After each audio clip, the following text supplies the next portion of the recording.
Amanpour जंगल में बारिशों का मौसम चल रहा था। सभी पक्षी अपने अपने घरों में छुपकर बैठे हुए थे।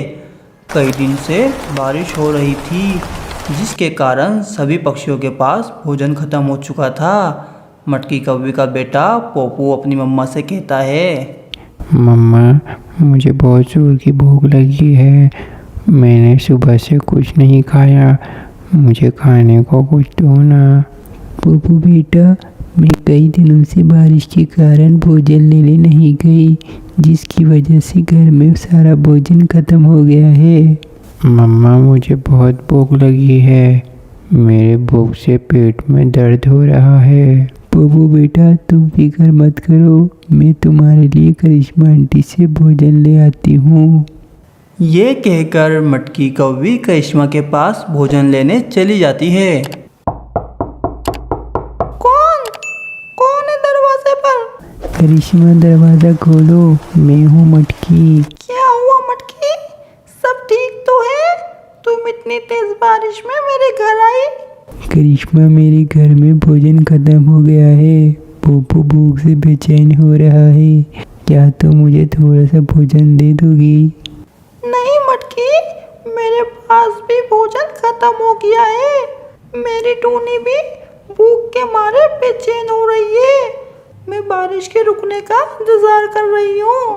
करिश्मा बहन, चलो हम किसी ऊंची जगह से भोजन की खोज करते हैं। अपने बच्चों को भूख से मरता तो नहीं दे सकते हम।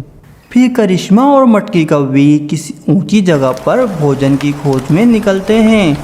वो दोनों उड़ते उड़ते दूर किसी जंगल की तरफ निकल जाते हैं। करिश्मा और मटकी कौवी एक सुरक्षित जगह पर बैठ जाते हैं।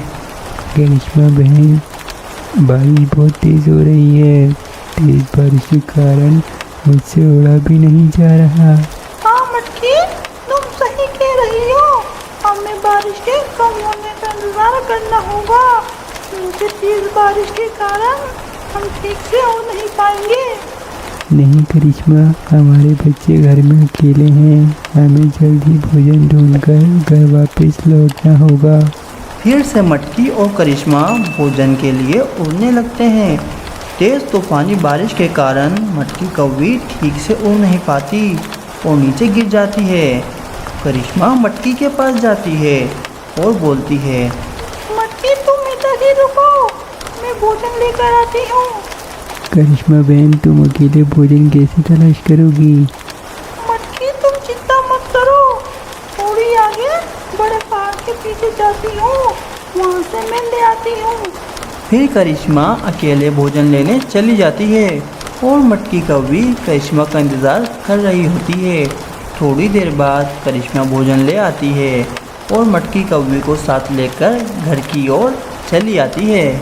मम्मा, मेरी मम्मा, भोजन ले आई आप? जी पप्पू बेटा, मैं भोजन ले आई, ये लो मेरे पप्पू।